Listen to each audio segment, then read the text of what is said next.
Hi guys, Arthur here from Homeowner DIY. In this video, I'm going to be installing a Fransiton brand widespread faucet and then do the drainage portion for a bath sink. For those of you that are just interested in the faucet, that'll be the first part of the video, and then I'll do the drainage portion after. So what we'll do now is look at our setup. Alright, so this is our setup.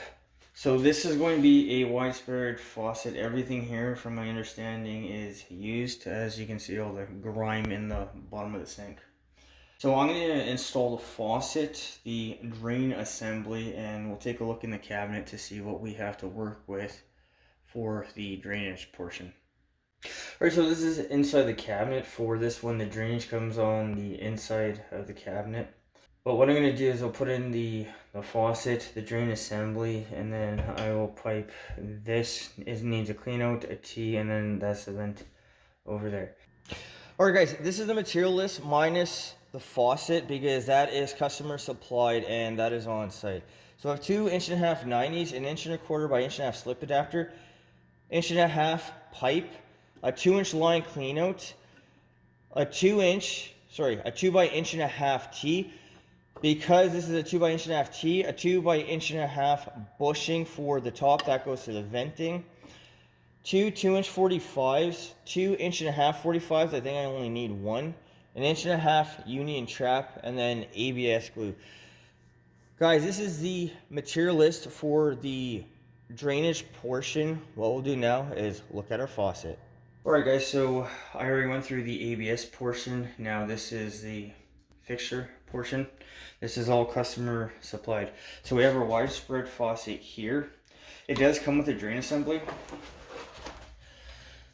So the drain assembly says do not over tighten plastic nuts, do not use pipe joint compound, also known as pipe dope, or oil-based caulks. So because this is a plastic drain assembly, I'm going to use putty, that's for the inside, and then Teflon tape will be for the threaded portion down here, because if anything comes down, water can run down your threads. But guys, this is the remainder of the material portion for this job. So what we'll do now is the tools list. Alright, this is the tools list for this job. So I have my pouch, basic hand tools, screwdriver, level, measuring tape, hacksaw, 5/8 open end box end wrench, 10" crescent wrench. These are going to be for the water supply lines for the faucet to the stop. A basin wrench, a work light, and then on the far right, an extension cord. Guys, this is the tools list for this job. So let's install this faucet and drainage for this bath sink. Alright, so starting with our spout, it has a plastic nut with 2 set screws. So we'll take off the nut.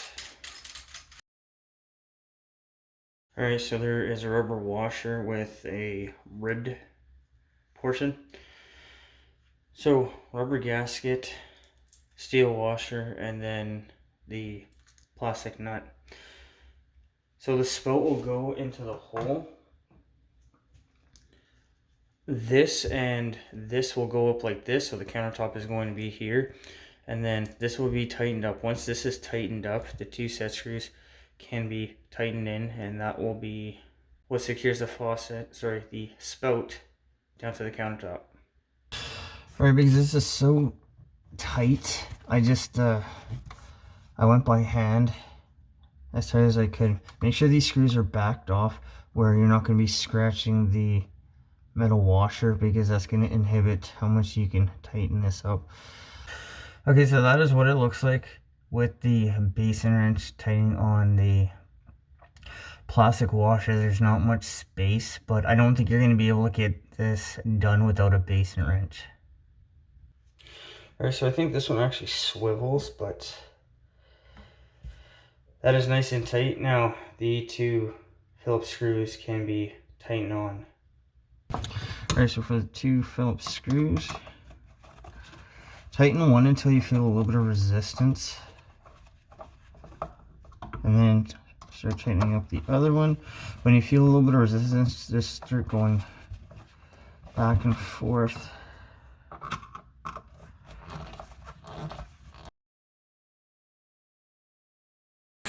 Okay, Now don't go too crazy because I'm sure you'll snap something. Alright, this is the cold. One will be marked. So it's the exact same thing as with the spout. Now what I said earlier is with your screws, you don't want your screws to be sticking through. Back them off so they're a little bit lower, because it's just going to start scratching the washer, but it'll make this harder to tighten in. This is only plastic, so you have to be careful. So the off position is always going to be parallel with the edge of the sink. So if you've done it like this, that is not correct. You do it like this, and then when you turn it, you'll see the blue, and that's the way that this is supposed to go. And then it's going to be a rinse and repeat of the first one. Make sure that you have the plastic, or sorry, the rubber ribbed washer underneath. And then everything here is just going to be the same. So what I'm going to do is I'm going to go ahead and tighten the two knobs on, because it's the exact same thing as the spout. Once that's all done, we'll come back when it's time to connect the flexible water line.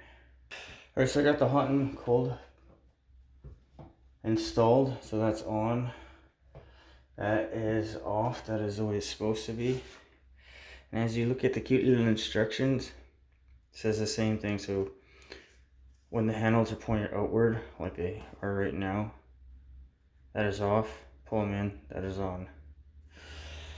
So when you get your hot and cold on, you need to align them so they're going to be parallel.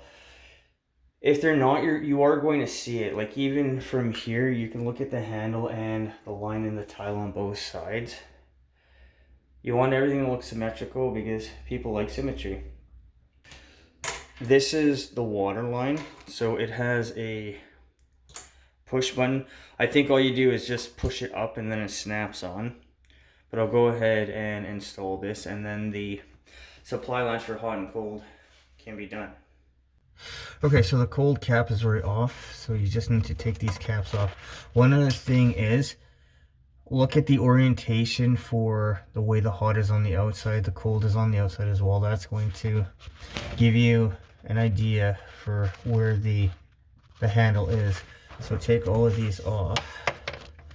And one other thing, you can use the basin wrench on the threads here a little bit. It's going to damage it slightly, but it's not going to be enough to affect anything because the nut is already on.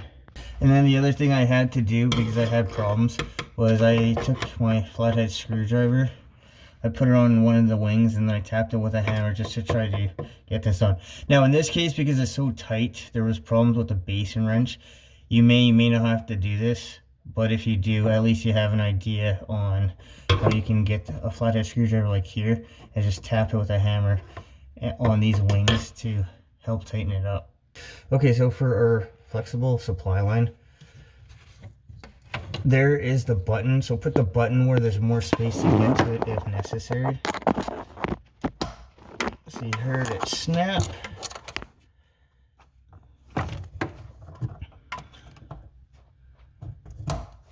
Snaps on. Snaps on. So give them all a tug as well, and that's okay. So what I'm going to do now is connect the hot and cold. Alright, now the hot and cold can be connected. So the nut on the supply, this nut here is 5/8.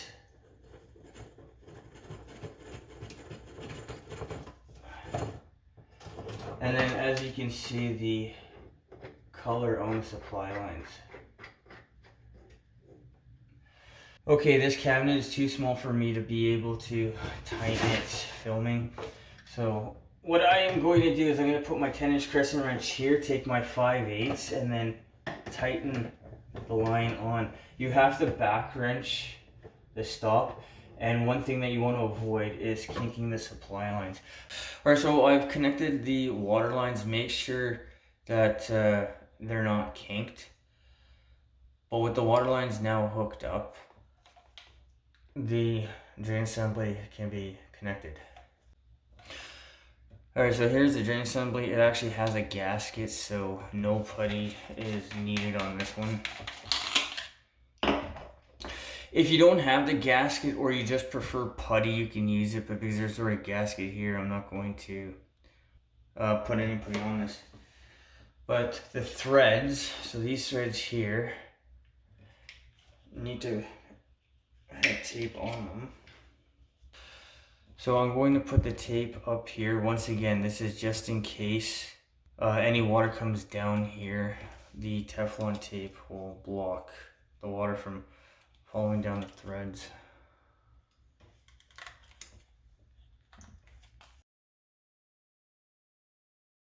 With white tape, wrap it minimum 6. I like to do it 8. But with this ready to go now, oh, this rubber washer needs to be taken off, which is not a big deal. And this can be dropped in through the top. The coned rubber washer, the cone side, the taper side is up. Don't put it like this because the cone here is going to fit up into the hole for the sink.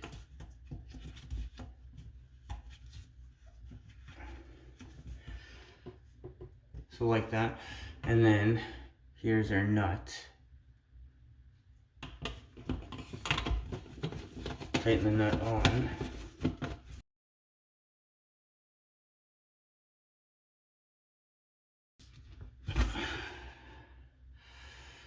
Okay, I think only hand tight is all you need.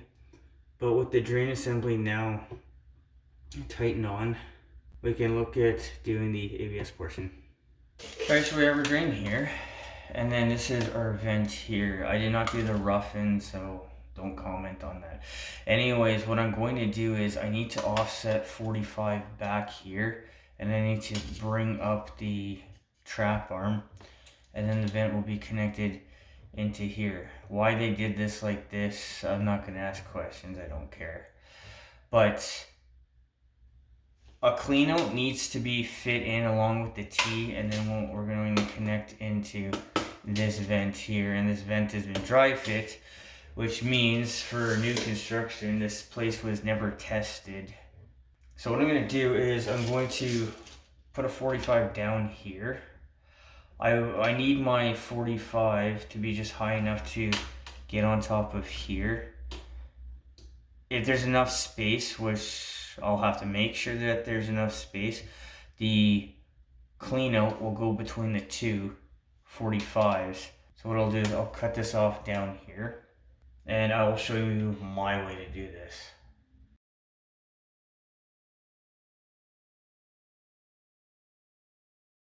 Alright, so I'm going to take my 45 and dry fit it on. Now, because I don't know quite where I need it, what I'm going to do is I'm going to cut a 5-inch piece, and then that will give me a guide of where the pipe is going to be coming up on a 45. Now, for where this needs to be, I need to have at least a 3-inch trap arm between the T and the trap, a 3-inch piece of pipe, for it to meet code.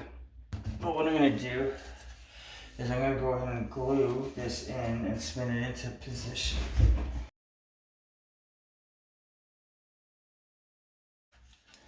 So I'll have my camera here. Okay, so based on what I see here, I need 2.5 inch pieces, tight pieces, for the clean out. Alright, so for the clean out, make sure that it's pointing upwards, not crazy like that, but where it's accessible, but don't have it pointing like downwards, because if you ever have to start cleaning this out, water will be dripping down instead of going down. It'll just make it easier. Accessibility is the #1 thing for this.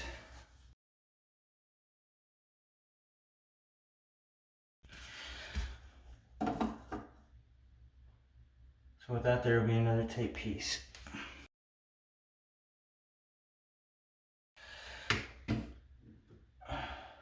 So it doesn't come up quite straight, but that looks to be okay. So for the tea coming up, what I'm going to try to do is cant it back a little bit to try to straighten this out. So this is a 2 by 1.5 inch tea. So it needs to be bushed to the top because that's 1.5 inch pipe. This is 2 inch coming down. And remember that there's a stamp. If you put this thing upside down, you're not going to be able to glue a piece of pipe into it. So by putting the T on right there, we're going to have an idea of what we need. So for the trap, you still need to get your slip adapter. So this is our 1.25 inch by 1.5 inch slip adapter. That'll have to go up there, and we'll grab a trap and see what this looks like. Alright, so this is called fitting allowance. So if you hold this up to here, you can see how much space that you have. So I think I'm actually going to raise this up a little bit. What is it going to be here? Now I can't go directly on because I don't have enough space, but besides that I also need a 3 inch piece of pipe. Alright, to figure out the T height, there's our T right there. Just mock up a trap. Now remember, you want to leave yourself space here. You don't want to be all the way up to the top where you can't do anything. Oh, I'm caught on the sticker. But leave yourself, I generally, for the length of this, I like to go halfway. I think it looks better, but it also gives you a fair bit of leeway. Now the other thing you have to keep in mind is how much space you have between your vent and your T, because you still need to get a 90 into it, which... Alright, so what I need is, I need a minimum of a 3 inch piece. So if I go bang on like this will be too tight. So what I think I'm actually going to do is I'm going to spin the trap like this. Remember to leave a space, so spin the trap like that. That is there. And the idea is that we're going to save a little bit more space here in the cabinet.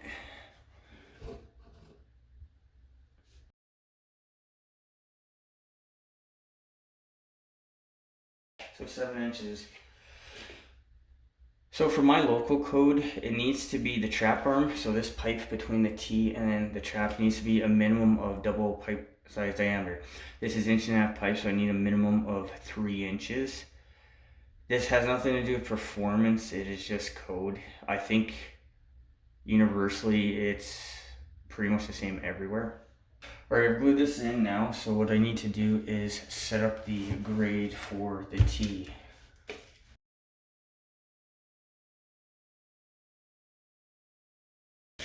Alright, I glued this in because this will swivel, so it doesn't matter. It'll swivel like this. This is dry fit and this is dry fit, which means there is no glue. So what I'm going to do is I'm going to glue this first, leave this dry fit in because this is all still removable. And then I need to make sure that the trap is going to fit.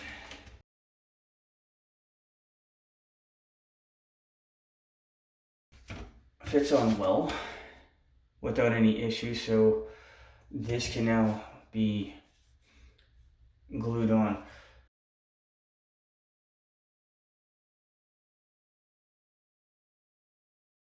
Alright, so the drainage is now all done.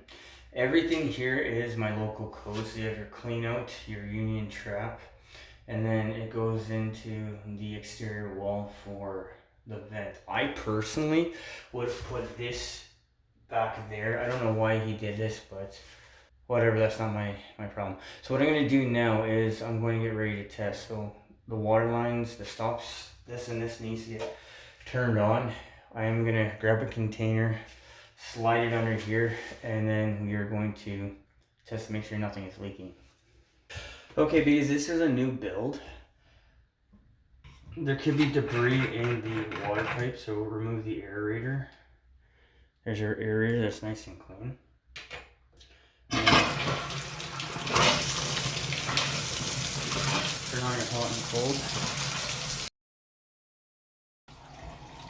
Don't lose your gasket.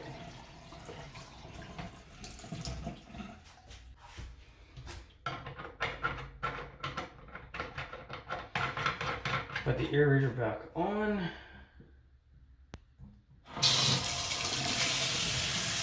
And now lock the drain and let the sink fill up all the way to the overflow. So the overflow hole is back here.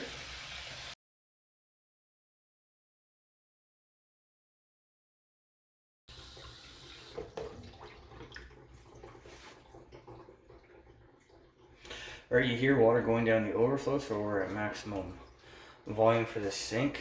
So now we're going to dump the sink and check for leaks. Okay, everything looks good. What I recommend is leave the container underneath the trap. Give it a little bit of time. You can put more than one load of water down the sink, but you may get weeping leaks that develop later on. So what I'm going to do is, I've got some other stuff to do, so I'm going to come back later to check on this. But otherwise, that is the conclusion of this job.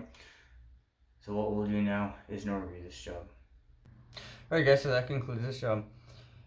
So everything went smoothly on this. I think for most faucets, you're going to need a basin wrench, because that is the only thing that's small enough to get in behind a sink and a wall. Otherwise, everything went well. I didn't run into any problems, so I'm happy with this job. In my opinion, the faucet is basic, but the drainage will be more technical. The time on this job. The time was about an hour. I didn't run into any problems. I've been doing this for so long that I had no issues, but if you're a beginner, then a lot more time, and take your time and just make sure that you have enough space for everything to fit. When you have a small space like a cabinet, fitting allowance will become an issue. The cost of this job. The fittings and the faucets, the cost in total was, I think, about $100. I didn't supply the faucet, as customer supplied. But based on what I saw for a price and the fittings, I'm going to call it about $100. Guys, I hope you enjoyed the video. I hope you learned something. I hope something here is going to help you on your project when you need to go ahead and do that. Guys, until next time, please hit the like button, subscribe, and I'll see you on the next project.